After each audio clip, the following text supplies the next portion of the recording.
Kita tes di tisu.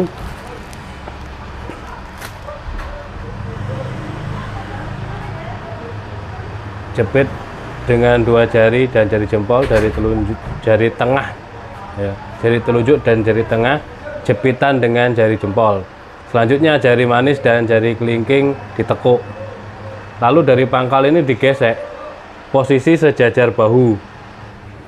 Dari pangkal mepet jempol itu ditempelkan ke pangkal belah tisunya. Lalu digesek, set ini, digesekkan.